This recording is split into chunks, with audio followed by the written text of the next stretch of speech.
घाइतेका सपना पूरा गर्न घाइते हुनुपर्छ र शहीदका सपना पूरा गर्न शहीद हुनुपर्छ भने म तयार छु। म मर्दैमा यो मुलुकमा शान्ति र सुरक्षा आउँछ भने यसका निम्ति पनि म तयार छु। मेरो स्वरूप फेरिने छैन। मेरो स्वरूप मेरो प्रकृतिले दिएको देन ज्यान फेरिएला, तर मेरो स्वरूप र मेरो व्यवहार कुनै दिन पनि फरिने छैन। 28 वर्षभन्दा मुनिको मान्छेलाई नेपाली जनताले साथ दिए।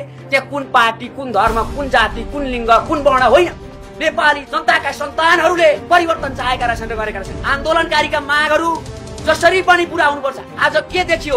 आज म भन्न चाहन्छु कि त हामीलाई संविधान संशोधन गर्नु पर्यो कि त अन्तरिम संविधान दिनु पर्यो। हिजोका जस्तो दण्ड विदण्ड मचाएर मै शक्तिशाली तै शक्तिशाली भन्ने घमण्ड नगरौँ। जनतालाई आज विरोध गर्ने विरोधीहरूलाई सुरक्षा दिनु पर्यो, तर विरोधीहरूलाई गोली हानिन्छ। यो देश, यो छातीमा लागेको यो गोली, यो चोट म पीडा कहाँ सहन्छु भन्दाखेरि त्यो खोटाङतिर जाने त्यो सडक, त्यो कर्णालीमा भएको ट्विन र बिरामीले नपाएको सिटामोडसँग म तुलना गर्छु। त्यतिखेर सम्झेर म दुःख हुन्छु। मेरो देश यस्तै छ। अनुहारमा लागेको दाग ऐना पुछेर मेटिँदै, अनुहार नै पुस्नुपर्छ।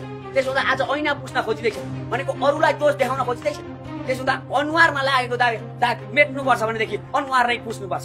त्यसो भएको हुँदा म सम्पूर्ण मिडियाकर्मी साथीहरूलाई भन्न चाहन्छु, मैले अलिकति के हुन्छ भनेदेखि कहिलेकाहीँ उत्तेजनामा आउन सकिन्छ, के गर्न सकिन्छ, तर मैले भन्ने संयमित बनाऊ।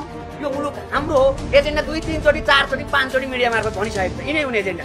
तत्कालीन संविधानलाई परिमार्जन गर्न सकिन्छ, संशोधन गर्न सकिन्छ, संशोधन गर्नु होइन भने अन्तरिम संविधान जारी गरेर प्रत्यक्ष कार्यकारीको निर्वाचन गर्नु। अर्को, तत्कालीन आन्दोलनको अवस्थालाई उग्र बनाउन सरकारले निरङ्कुशता साधेको हुँदा तत्कालीन सरकार पक्षलाई उच्च स्तरीय छानबिन आयोग गठन गरी तत्काल सरकारलाई कारबाही गर्नुपर्छ। अर्को, प्रदेश खारेजीको माग नेपाली जनताको, त्यो माग नेपाली जनताको हुँदा प्रदेश खारेजी गर्नुपर्छ र 2047 सालपछि सार्वजनिक पद धारणमा बसेका रहेका सम्पूर्ण आरोपीलाई उच्च स्तरीय छानबिन आयोग गठन गरी तत्काल सजाएर प्राप्त सम्पत्ति राष्ट्रियकरण गर्नुपर्छ। र अर्को, सबैभन्दा भ्रष्टाचार हुने ठाउँ भनेको संवैधानिक आयोग।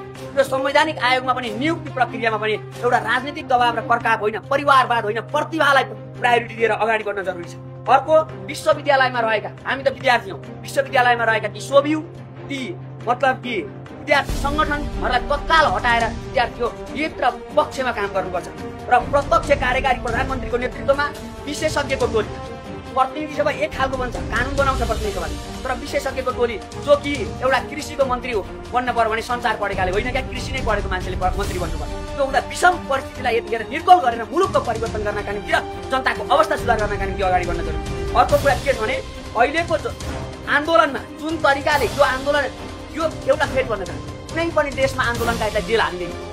त्यो आन्दोलनकारी परिवर्तन गरिसकेपछि मर्नुपर्ने देश त होइन होला, त्यो जेल बस्नुपर्ने देश त होइन होला।